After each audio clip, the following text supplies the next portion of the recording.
¿Ya dio la compañera lo de epidemiología? Todavía no. O ya Estaba de en lista plano. tiempo, creo. A ver, espérenme, ¿eh?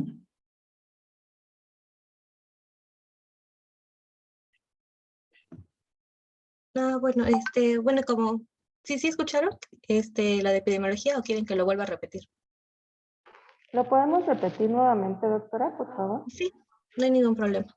Ok, entonces en epidemiología tenemos que va a tener una gran incidencia en la raza blanca y pues esta va a ser anualmente casi de 3.5 casos de entre 1000 habitantes y pues va a ser más prevalente entre hombres que en mujeres con 2 a 3 veces más frecuencia. Se presenta más entre la cuarta y sexta década de la vida y pues geográficamente se ha identificado que es más prevalente en zonas áridas y en ambientes desérticos o tropicales. Y pues también constituye la tercera patología urológica más frecuente tras las infecciones de vías urinarias y la patología prostática.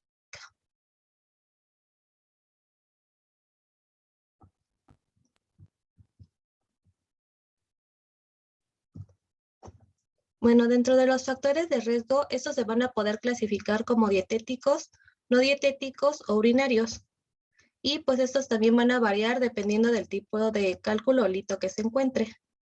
En el caso del calcio, como se pensaría que su consumo excesivo podría ser contraproducente, en realidad no.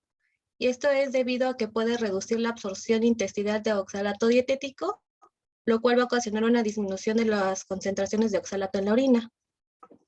Y pues luego tenemos los que aumentan también en esto en la dieta, como el oxalato dietético, que lo vamos a poder encontrar en espinacas, alcelcas o en la cocoa, y que este va a ser un factor de riesgo débil para la formación de cálculos, pero cuando este oxalato pasa hacia la orina es un factor de riesgo muy elevado para la formación pues, de cálculos de oxalato de calcio.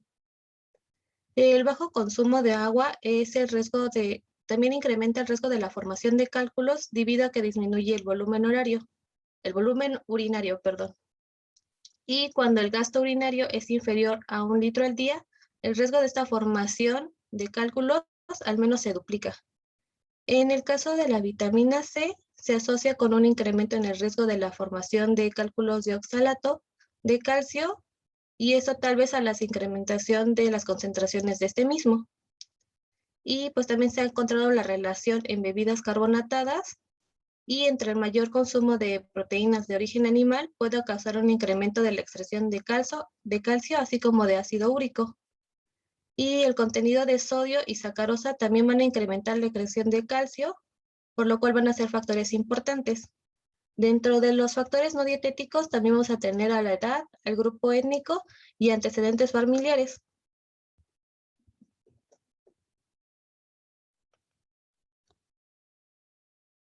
Luego vamos a tener a los factores urinarios. Dentro de los factores urinarios vamos a tener que uno de los más importantes va a ser el volumen urinario. Y como ya vimos anteriormente en la pasada diapositiva, pues va a deberse también al consumo de agua. En el caso de la hiperuricemia, pues un incremento en la excreción de calcio de orina va a aumentar la posibilidad de la formación de cálculos de oxalato de calcio y de fosfato de calcio. En el caso del oxalato urinario, pues un aumento de la excreción urinaria de oxalato va a incrementar la posibilidad de la formación de cálculos de oxalato de calcio. Y pues las dos fuentes principales de estas van a ser vía endógena y por el consumo dietético, como lo vimos en la diapositiva anterior. Y en el caso del citrato urinario, va a ser un inhibidor natural de los cálculos con calcio. Así que la disminución de este mismo va a causar que incremente el riesgo de la formación de cálculos. En el ácido úrico en orina, el aumento de las concentraciones urinarias de ácido úrico pues va a ser un factor de riesgo para la formación de cálculos de ácido úrico. Y pues en el pH urinario se ha caracterizado porque si encontramos una disminución de por debajo del 5.5, es más prevalente que hayan cálculos de ácido úrico, y si está por arriba de 6.5, van a ser cálculos de fosfato de calcio. Entre los factores genéticos, los dos más importantes son los que les señalé con un cuadrito rojo, que es la cistoinuria, que va a ser un trastorno autosómico recesivo que causa una reabsorción anormal de aminoácidos, lo cual va a causar la excreción urinaria excesiva de cisteína, provocando los cálculos de cisteína. Y el segundo es la hiperlaxuria primaria, que este es un trastorno autosómico recesivo que va a causar la generación excesiva de oxalato endógeno en el hígado y con la formación subsiguiente de cálculos de oxalato.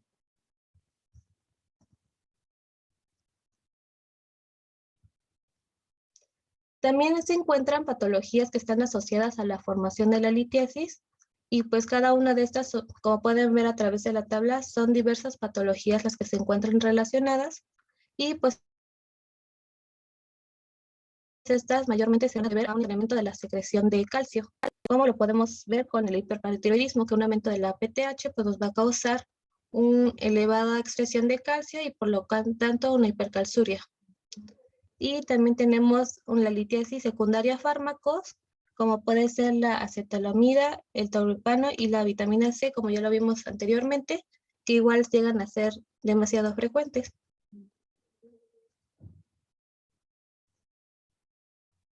¿Y tienen alguna duda hasta aquí o podemos continuar con fisiopatología?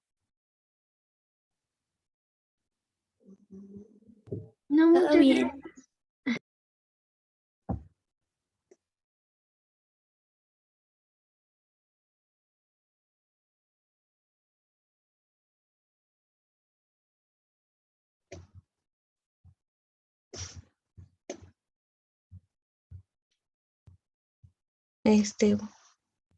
Bueno, continuemos con fisiopatología y pues vamos a empezar con el diagrama que les hice a un lado y pues vamos a empezar con la formación de los litos van a ocurrir debido a que en un material que normalmente es soluble, como por ejemplo el calcio o el oxalato, se supersatura en la orina, lo cual va a iniciar un proceso de la formación de cristales. En una primera etapa va a ser la sobresaturación de esta orina. Después, en la segunda etapa vamos a tener la germinación de la cristalina y en la tercera etapa va a haber un aumento del tamaño de las partículas que ya se encuentran formadas, ya sea por un crecimiento de los cristales o por la agregación de estos entre sí. Y pues finalmente en la cuarta etapa va a haber una nucleación del cálculo y que se va a producir por una retención de una o varias partículas formadas en el túbulo renal, en la pared de la papila o en las vías urinarias. Y pues se han identificado 3 vías que conducen a la formación de estos cálculos. Entre la primera vamos a tener como tal los depósitos en formas de cristales en los túbulos. La siguiente, por favor.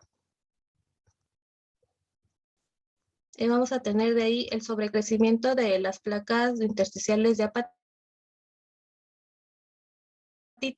Y para eso les hice también un diagrama en la parte de al lado. Y pues la formación de estos litos van a comenzar con la deposición de fosfato de calcio u oxalato de calcio en la membrana basal del asa de Henle. Y pues los depósitos, estos se van a formar sobre una placa de apatita, también conocida como placa de Randall. ¿Puedes poner la siguiente? Tenemos les puse como una animación, entonces podemos ver ahí la placa como tal de apatita o de Randall, y ya sobre esta se va a empezar a formar las deposiciones de fosfato de calcio o de oxalato de calcio. Y en la siguiente, pues ya nada más les puse cómo se ve un circulito que ya está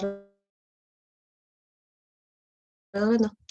Entonces, va a haber una lesión y una inflamación a consecuencia de la exposición de las células epiteliales a los cristales y la exposición del epitelio renal a altas concentraciones de cristales, tanto de fosfato de calcio como oxalato de calcio, van a generar la liberación de renina y angiotensina 2, que va a activar por tal mismo que va a promover la liberación de sustancias reactivas de oxígeno y pues va a generar como tal una inflamación persistente. La siguiente, por favor.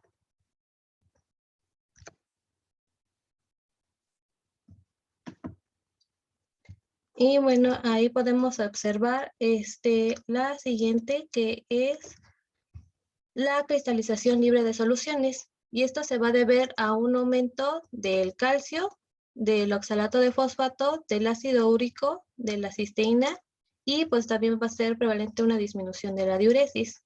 Van a haber cambios en el pH de la orina y pues una disminución de los inhibidores urinarios como tal de la cristalización.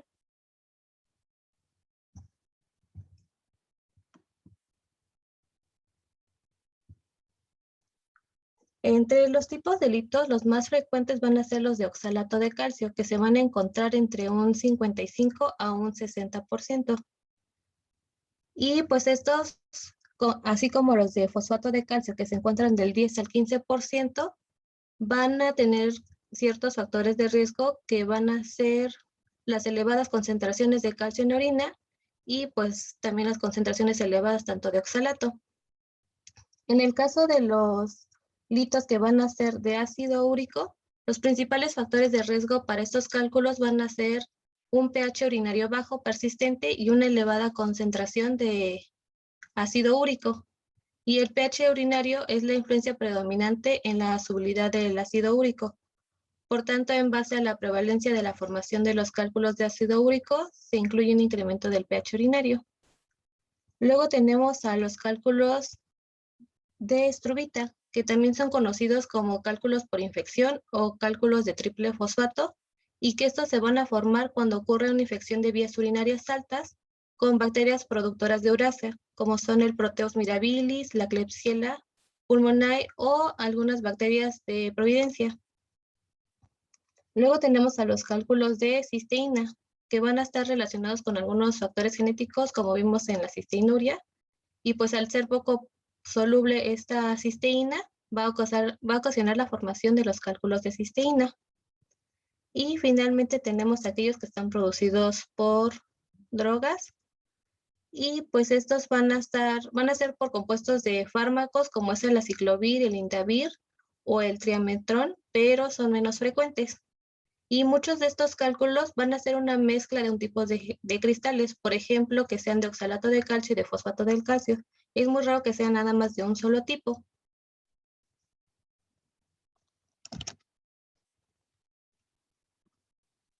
Ok, chicos, vamos a hacer una pausa tantito para que nos quede bien clara esta parte que nos acaba de explicar su compañera.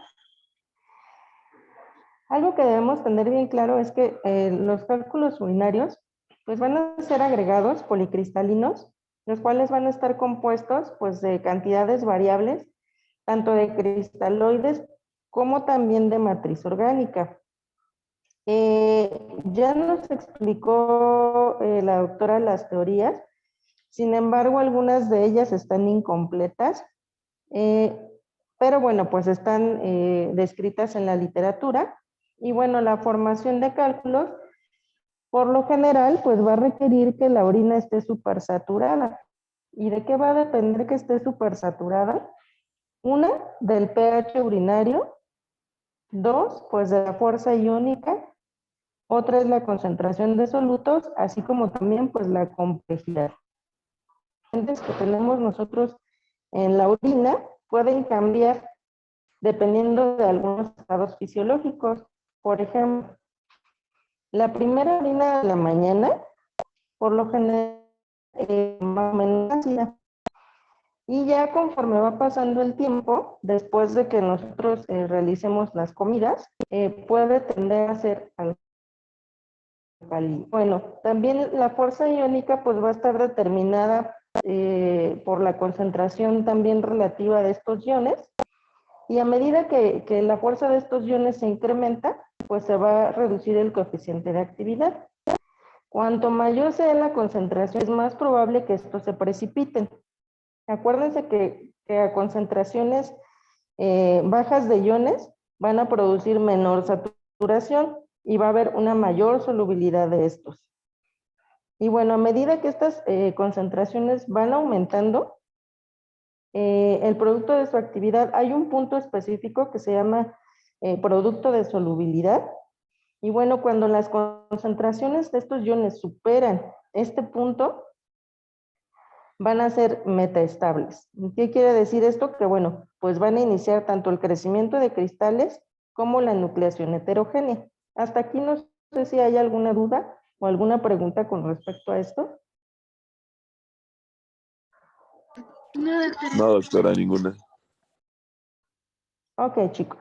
Bueno, entonces esta es la parte general que queríamos conocer de la fisiopatología, más lo que ya nos describió su compañera sobre los diferentes tipos de cálculos, para que vean que, bueno, no todos los cálculos urinarios son de calcio, sino que pueden estar originados por diferentes componentes.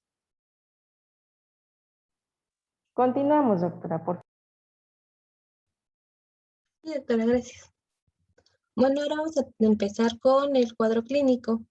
Vamos a tener que este va a ser característico, pues, el cólico renal como tal, y pues se va a presentar como un dolor que va a ser predominantemente en la mañana, por eso les puse un sol, y que esto se va a deber por la acumulación de orina. Va a ser pues de tipo cólico, va a ser intenso y lo van a referir como el peor dolor de la vida. Va a ser de inicio súbito, suele ser unilateral y no va a mejorar con el reposo. Va a predominar en los flancos y va a depender, según la ubicación, que se puede irradiar hacia la parte inferior del abdomen, a la ingle o hacia los genitales. En el caso de que se encuentre en la fosa renal y en la parte superior del uréter, el dolor lumbar se va a caracterizar por un dolor lumbar que se va a irradiar hacia los genitales. En el caso del varón, en el testículo, y en el caso de la mujer, en los labios mayores. Si se encuentra en el uréter medio, se va a irradiar hacia el hipocondrio y hacia el flanco, y en el uréter inferior se va a acercar hacia la vejiga, produciendo síntomas vesicales. También vamos a encontrar que va a haber hematuria y pues los síntomas asociados, como son la náusea y vómito, que van a ser provocados por una estimulación del plexo celíaco. También vamos a encontrar la disuria, la poliaquiura y la anuria, y esos van a ser producidos por los síntomas vesicales que les había mencionado, y siendo la anuria un signo de gravedad. Y también podemos encontrar estreñimiento, y esta va a ser por un reflejo del ilio.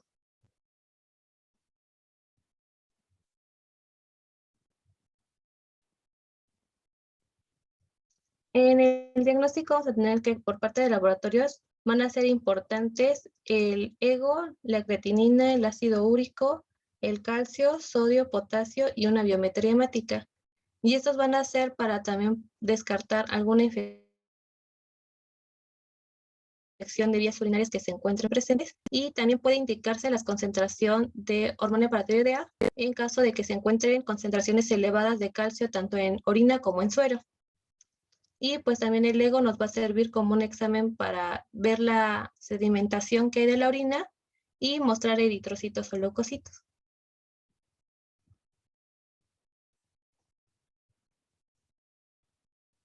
En el caso del diagnóstico, los tipos de imagen van a ser demasiado importantes. De primera línea vamos a tener la radiografía simple de abdomen, y en esta no va a ser tan efectivo debido a que vamos a detectar cálculos menores a 2 milímetros, y pues no se van a poder evaluar la presencia de inodenefrosis o la localización específica de estos litos. Además de que pueden llegarse a confundir, ya que como pueden ver en la tabla, no podemos identificar qué tipo de lito estamos viendo, debido a que nada más vamos a poder ver la radioopacidad que se ve de cada uno de estos. La siguiente, por favor. Y pues en esta imagen podemos ver una radiografía simple de abdomen, donde se puede apreciar una litiasis radiopaca, que puede ser tanto de calcio, de oxalato de calcio o de fosfato de calcio. Y pues está señalado ahí con una flechita blanca. Y después tenemos a la ultrasonografía, que esta va a ser nuestra primera opción de diagnóstico, ya que vamos a poder tener una clara identificación de la localización del lito, ya sea que esté en los cálices, en la pelvis renal o en las uniones peluretral, tanto como pielo-vesical. Y pues igual ahí podemos ver una imagen y ya con la flechita podemos identificar dónde se ve el lito. Después vamos a tener también que podemos ocupar la tomografía, pero esta no es la mejor opción de información debido a que va a haber una exposición hacia la radiación.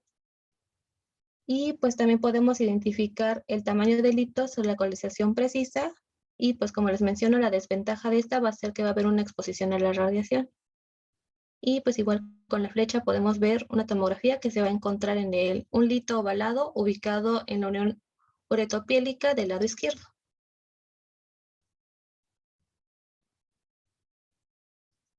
Y comenzamos con el tratamiento.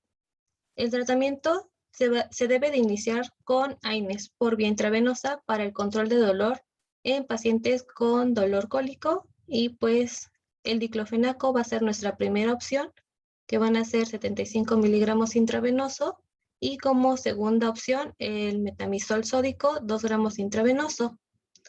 Y como segunda línea también podemos tener el clozinato y también a la morfina o el tramadol.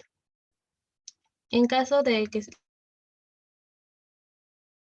los síntomas vagales, vamos a tener a agonistas de receptores de la serotonina, como es el Ordastan, 4 miligramos intravenosos, y esto va a ser para el control de las náuseas y el vómito.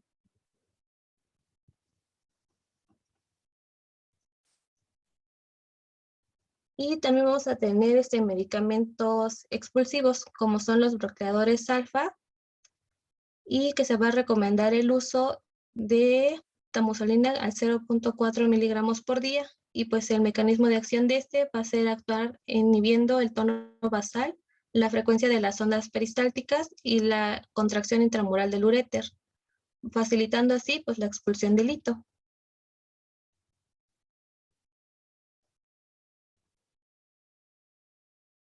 Si pudiéramos llegar a identificar qué tipo de hito es el que se encuentra presente, también hay medicamentos que se van a encontrar relacionados dependiendo del tipo de cada lito.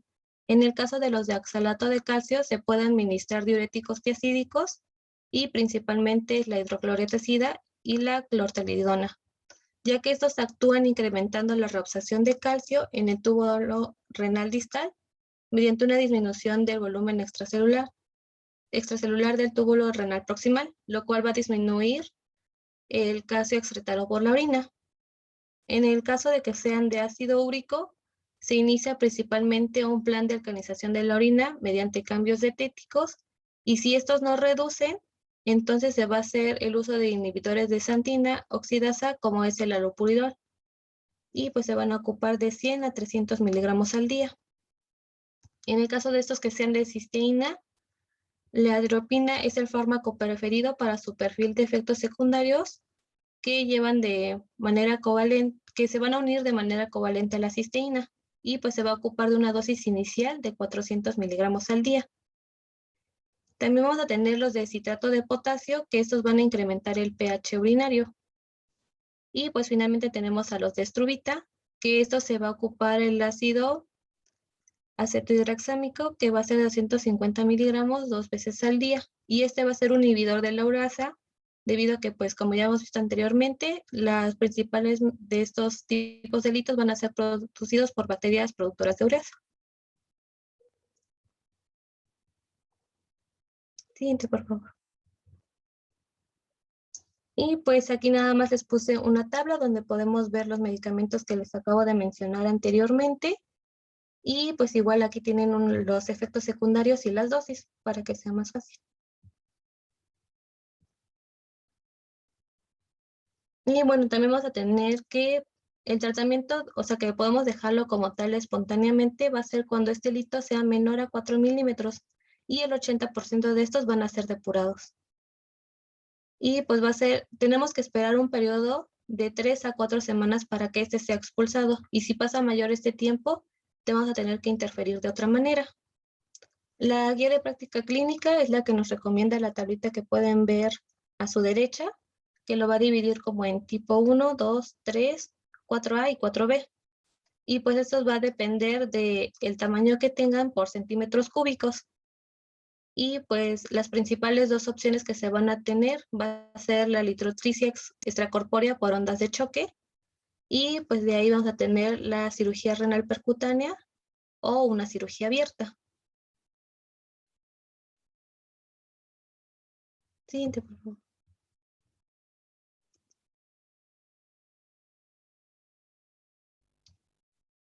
Y pues aquí también podemos verlo también más explicado. Y pues la lítesis renal, si se encuentra por arriba de los 20 milímetros, igual se opta por una linfectomía percutánea o por una ictericia extracorpórea por ondas de choque, que lo que va a hacer va a ser desintegrar el cálculo mediante ondas, pues como dice, de choque. Igual si se encuentra por arriba de los 10 a 20 milímetros, se opta por esta opción. Y pues menores a 10 milímetros, la primera opción siempre va a ser la litericia extracorpórea por ondas de choque. Y como podemos ver abajo, también tenemos la opción de que se haga por nefrolectomía percutánea, que va a ser la inducción de un endoscopio para triturar y eliminar el cálculo. Y en el caso de la endurología, a esto se refiere a que podemos entrar por nefrolectomía percutánea, que va a ser como tal triturarlo, o por solo endoscopía, que nada más va a ser extraer como tal el hito.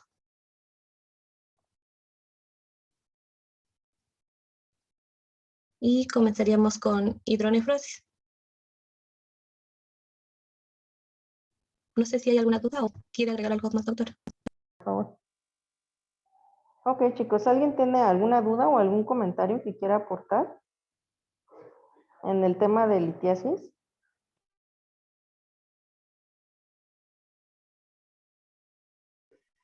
Bueno, aquí generalmente, doctores, por eso es importantísimo, yo siempre les enfatizo, la elaboración de la historia clínica con un adecuado interrogatorio. Ya vimos cuáles son los factores predisponentes que llegan a presentar algunos de estos pacientes y evidentemente, bueno, pues las características del dolor, ¿no? Cuando nosotros hagamos una semiología del dolor, debemos hacerla de forma completa. ¿Por qué? Porque sabemos que hay múltiples diagnósticos diferenciales, que bueno, pues fue lo que nos faltó aquí un poquito enfatizar en esta parte. Debido a la localización anatómica, ¿no? Sabemos que tenemos algunos órganos adyacentes que podemos, incluso, bueno, pues nos hacen sospechar de alguna u otra patología.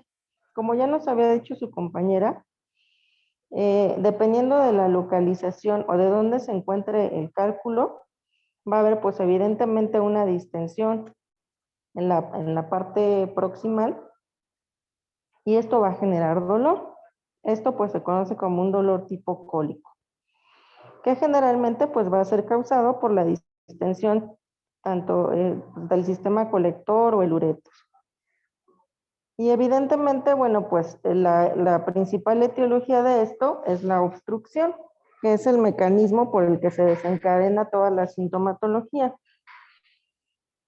Pero incluso, bueno, pues podemos confundirle con una colecistitis, ¿no? Si el dolor lo tenemos a nivel del uretero, del lado derecho, por ejemplo, del superior, bueno, se puede confundir con una colecistitis. Del lado izquierdo, a lo mejor pues con una gastritis. Si es, por ejemplo, del medio del lado derecho, pues podemos confundirlo con un cuadro apendicular. Si es del lado izquierdo, podemos confundirlo con una enfermedad diverticular complicada. Entonces, aquí es muy importante, chicos, que sepamos todo esto, interroguemos al paciente sobre los antecedentes, las enfermedades que presentan, el tipo de ocupación, ¿no? Sabemos que pues todas las personas que trabajan en oficina o en el caso, por ejemplo, de nosotros los médicos, pues tenemos un mayor riesgo, ¿no? De presentar pues esta patología de litiasis renal. Pero bueno, a final de cuentas, debemos tomar en cuenta que el manejo en estos pacientes, bueno, pues ya lo comentó su compañera, siempre hay que guiarnos principalmente pues en lo que ya está establecido, que son las guías de práctica clínica. Y en base a esto, bueno, pues darle un tratamiento oportuno al paciente, evidentemente pues identificando la patología y corrigiendo, ¿no? También la causa que nos está ocasionando esa litiasis y evidentemente pues liberar la obstrucción. No sé si tengan algún otro comentario, chicos. No, doctora, gracias. ¿Ok? Entonces acuérdense, va a haber dolor, va a haber presencia de hematuria, la cual, bueno, puede ser macro o microscópica. El paciente puede presentar náusea o vómito, va a haber aumento de la temperatura, sobre todo en casos, por ejemplo, de que el paciente ya presente una infección. Sabemos que los cálculos de estruvita generalmente pues, son causados por algunos patógenos y incluso los pacientes, bueno, pues pueden presentar una pionefrosis, ¿no? E incluso, bueno, pues una septicemia, ¿no? En casos ya más complicados, que son pacientes que ya cursan con sepsis. Y sí es importante saberlo diagnosticar bien y tratarlo pues de forma oportuna, para tratar de evitar pues el mayor número de complicaciones o secuelas posteriores. Bueno, muy bien chicos, entonces continuamos con el tema de hidronefrosis.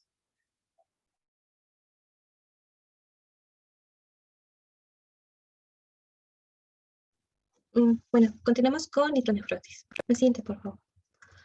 Bueno, la hidronefrosis va a ser la dilatación del sistema colector renal debido a una dificultad para la eliminación de orina causada por la existencia de un obstáculo en alguna parte del sistema urinario, que puede ser de tipo mecánico o puede ser funcional.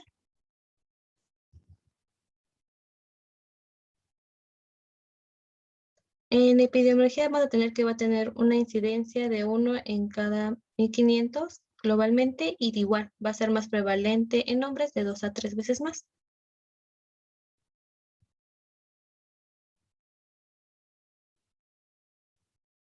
La clasificación de esta va a dividirse en el origen de la causa, en el nivel en el que se encuentre, si es completa o parcial la obstrucción o si es intrínseco o extrínseco.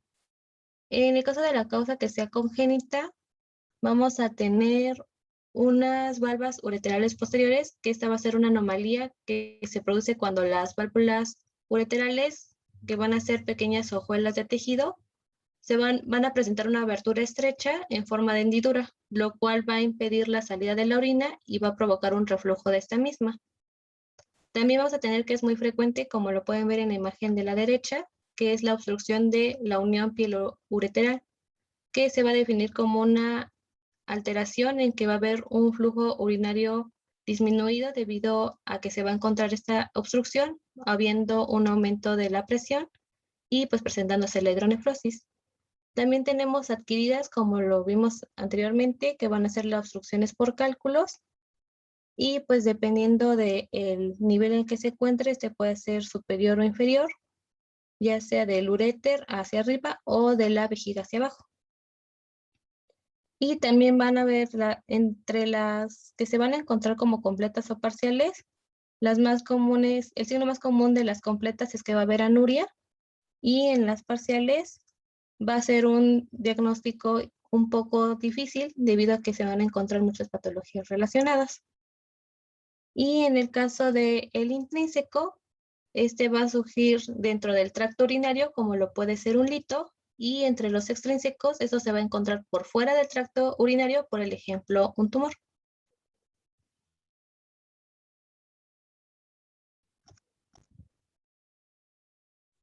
Luego también tenemos que se divide por unilateral o bilateral. En el caso de la unilateral, es más frecuente que sea por un lito, por una obstrucción en la unión pielo-ureteral y por los extramurales, como lo vimos en la anterior diapositiva, que pueden ser un tumor, un granuloma, un quiste o un nódulo linfático.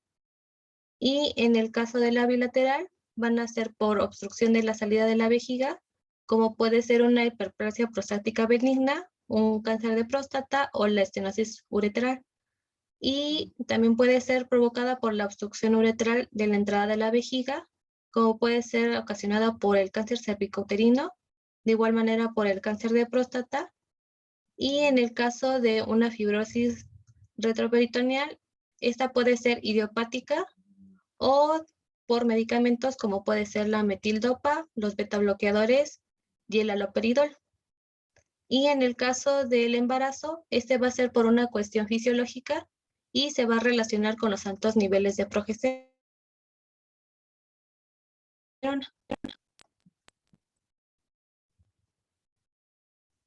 Bueno, en la fisiología de este vamos a tener que la dilatación de la pelvis renal y el sistema colector va a ser una respuesta a la obstrucción urinaria, y esto va a provocar la hipertrofia hipertrofia del músculo liso y la acumulación de la orina por encima del nivel de la obstrucción.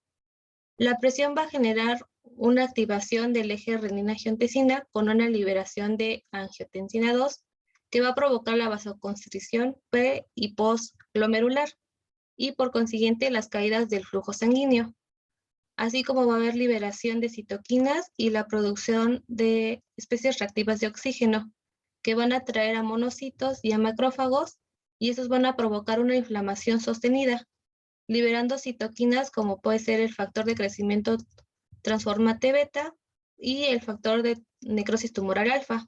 Y el resultado de esta va a ser una fibrosis intersticial causada por el aumento de la deposición de la matriz extracelular, la infiltración celular y una apoptosis tubular.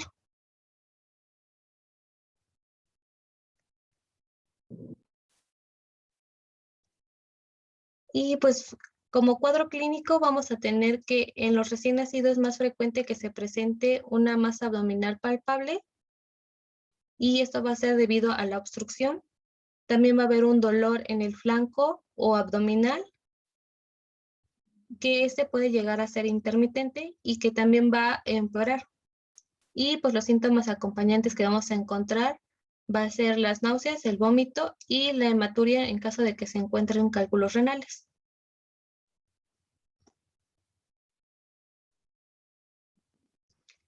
El diagnóstico también se va a hacer mediante el laboratorio e imagen. El que se va a hacer por laboratorio va a ser el ego y el urocultivo. Y estos van a ser para poder descartar alguna presencia de infección de vías urinarias. Y ahí tenemos también como parte de imagen, tenemos la ecografía, que esta suele ser la modalidad de imagen de elección, a menos de que haya una nefrolitiasis de sospecha. Y pues estas van a evaluar los riñones y el sistema colector. Y vamos a poder apreciar la hidronefrosis como un espacio interconectado lleno de líquido anecoico. Y ahorita vamos a ver unas imágenes. Y bueno, como segunda opción vamos a tener la tomografía computarizada, que esta va a ser una alternativa a la ecografía, pero igual no se suele ocupar tanto debido a que va a haber una exposición hacia la radiación. Y en la siguiente pues tenemos una imagen en la que igual podemos apreciar un lito.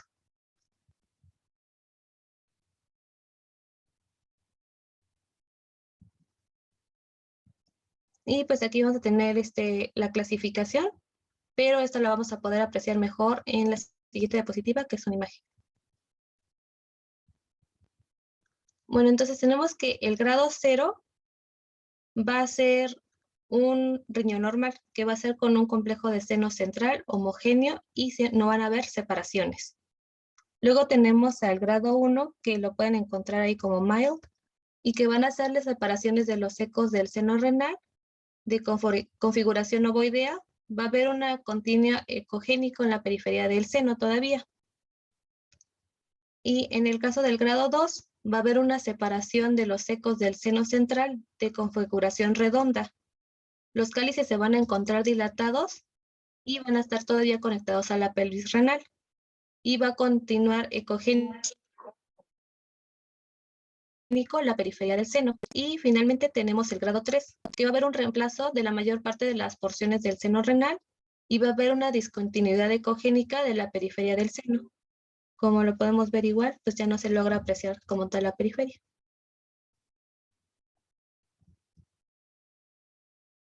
También tenemos otra clasificación que la divide esta en 4. En la primera va a haber una leve dilatación de la pelvis renal, pero no va a haber dilatación de estos cálices.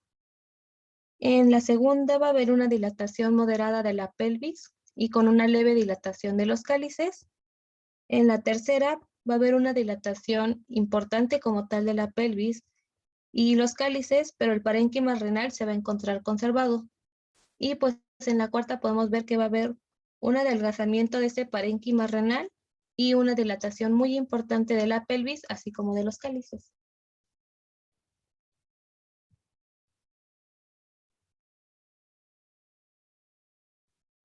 Y pues el tratamiento se va a dar un manejo inicial, como si lo fuera un lito, se van a recetar AINES antimiméticos y antibióticos en caso de encontrarse una infección de vías urinarias. Y también se va a dar un tratamiento específico y este va a depender de la patología inicial que se encuentre. Y como tratamiento definitivo se va a optar por un estén ureteral o por una sonda por nefrostomía o que sea quirúrgicamente. Y ya como tratamiento, pues les puse aquí los ejemplos del estén ureteral que mencionamos y de la sonda de nefrostomía.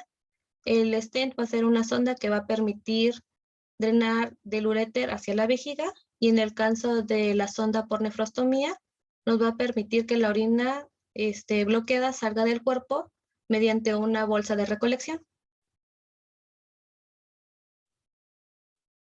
Y eso sería todo de mi parte. No sé si tienen alguna duda.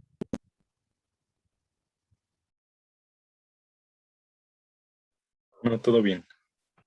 Ok, chicos. Bueno, pues si no hay mayores comentarios o preguntas, vamos a dar por terminada la sesión de la clase. Un favor, nada más les pido que suban la presentación al aula de Google Classroom, elaborada por el jefe de enseñanza, para puedan tener acceso todos ustedes a la presentación. Y bueno, pues esta pues va a ser una patología muy frecuente, ¿no? Sobre todo la litiasis renoureteral, y va a ser motivo de consulta. Ustedes, a final de cuentas, su formación, que es como médicos generales, van a ser médicos de primer contacto. Es importante que ustedes aprendan a diagnosticar este tipo de patologías y a canalizarlas en su momento o a darles manejo médico según sea el caso. Pero es muy importante que ustedes no nada más estudien, doctores, el que está dando la clase. Acuérdense que aquí todos deben de estudiar y si todos estudian, pues durante las clases vamos a tener mayores aportaciones y va a ser de un mayor beneficio para ustedes. Entonces, apéguense mucho pues a la literatura que les han, a las referencias bibliográficas que les han proporcionado por parte de la escuela. Es importante revisar sus clases previo a su, bueno, pues, previo a la clase que tengamos. En el caso de que tengamos alguna corrección, pues ya se las haremos llegar. Y esto, bueno, pues para que ustedes tengan una información de forma completa. Bueno, chicos, entonces eso sería todo por hoy. Y pues que tengan un excelente día. Ya nos seguiremos viendo en las siguientes clases.